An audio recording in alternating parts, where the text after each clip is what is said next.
Halo Indonesia, saya Krisyanto Yin Oni, salam NKRI. Saudara-saudaraku sebangsa setanah air, entah mengapa hari ini saya merasa ada potensi yang sangat kuat di masyarakat bahwa masyarakat mulai tidak bersimpatik terhadap partai PDI Perjuangan. Ya, saya sedari dulu, ya sudah sejak lama saya mencoba untuk mengkritisi partai PDI Perjuangan ini. Karena menurut saya partai PDI Perjuangan ini terlalu angkuh, ya. Tidak percaya bahwa berkuasanya partai PDI Perjuangan di 2 periode berturut-turut itu tidak lepas dari pengaruh nama besar Insinyur Haji Joko Widodo. Saya beberapa kali menyatakan seperti ini dan sepertinya pernyataan saya ini tidak diterima oleh beberapa orang partai PDI Perjuangan. Ya, mereka menganggap bahwa opini saya ini terlalu kekanak-kanakan, tidak berpikir dewasa dan pemahaman saya dangkal. Begitu jawaban mereka. Tapi menurut saya kita perlu juga jujur melihat realita yang ada.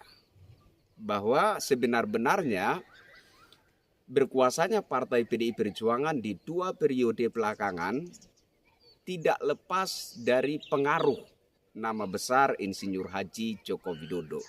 Nah, ini yang menurut saya diabaikan, dilupakan, atau dianggap sepele oleh partai PDI Perjuangan. Di sisi yang berbeda, saya pernah mendengar dari seorang kader partai PDI Perjuangan bahwa mereka itu diperintahkan oleh ketua umum turun ke masyarakat. Jadi himbauan, bukan sekedar himbauan tetapi perintah dari ketua umum partai PDI Perjuangan adalah turun ke masyarakat, serap aspirasi masyarakat, lihat seperti apa keluhan yang ada di masyarakat. Tetapi melihat fenomena belakangan, ya, ada banyak sekali keluhan masyarakat yang sepertinya tidak didengar, tidak diakomodir. Nah, ini kemudian membuat saya bertanya-tanya. Sebenarnya sejak 2 periode berturut-turut berkuasa, sudah seberapa banyak dan seberapa kuat kekuatan politik partai PDI Perjuangan ini dimanfaatkan untuk mengakomodir keluhan-keluhan yang ada di masyarakat. Belakangan marak terjadi di beberapa daerah, ada lahan warga diseroboti oleh perusahaan tertentu. Saya pikir ini sudah menjadi rahasia umum, ya. Saya pikir tidak heran lagi kalau hari ini kita melihat ada masyarakat berteriak-teriak memohon pembelaan karena lahan mereka diseroboti oleh perusahaan tertentu. Dalam beberapa momen aparat penegak hukum yang hadir di sana yang katanya mengamankan situasi justru malah mengintimidasi masyarakat, terkesan berpihak kepada perusahaan dan memojokkan masyarakat. Dalam fenomena ini seberapa banyak, seberapa besar dan seberapa kuat kekuatan politik partai PDI Perjuangan itu dimanfaatkan untuk membantu masyarakat. Ini juga menurut saya sangat disayangkan gitu. Ini persoalan besar, bukan persoalan kecil ini. Penyerobotan lahan warga, penyerobotan lahan masyarakat ini persoalan besar.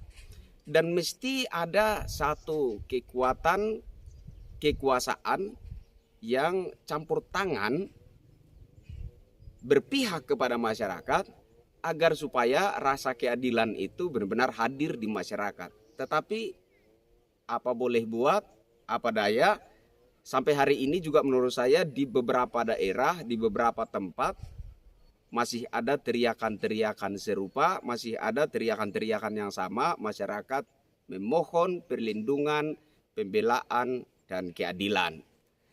Nah, Di satu sisi yang berbeda lagi terkait penyaluran bantuan sosial ke masyarakat. Ini juga marak terdengar di masyarakat, ya. Jadi bukan hanya bantuan sosial COVID saja, ada macam-macam bantuan sosial yang diprogramkan dan dianggarkan oleh pemerintah di era Presiden Jokowi.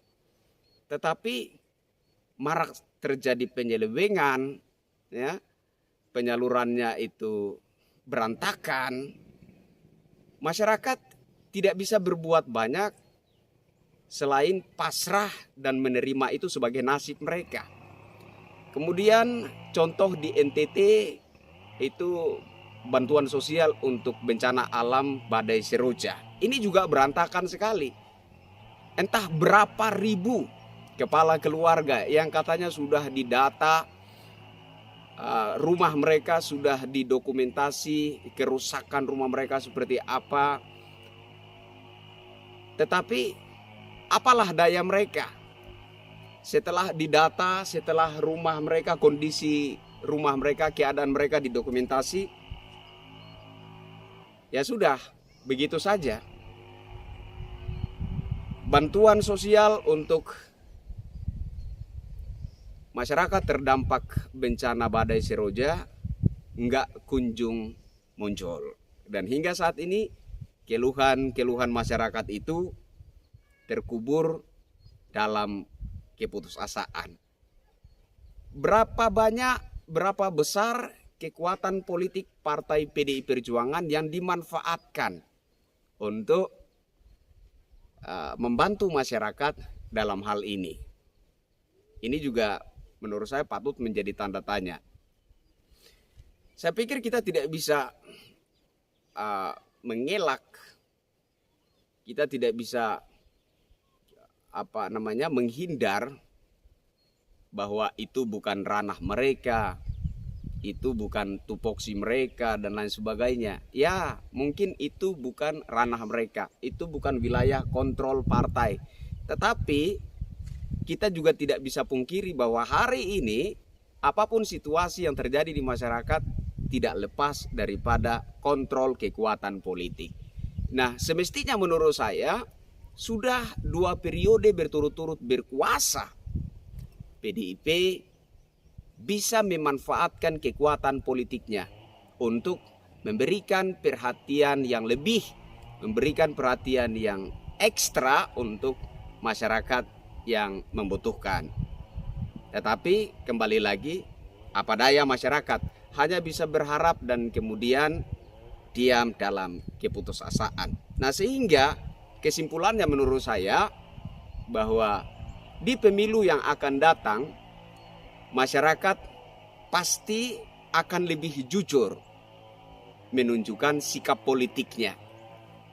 Nah, kalau partai PDI Perjuangan tidak percaya bahwa berkuasanya partai PDI Perjuangan di 2 periode berturut-turut ini tidak luput, tidak lepas dari berkat nama besar Insinyur Haji Joko Widodo, maka buktikanlah di pemilu yang akan datang. Masihkah partai PDI Perjuangan akan berkuasa, ataukah partai PDI Perjuangan akan mendapatkan penghakiman rakyat? Saya Kristianto Yenoni, salam NKRI.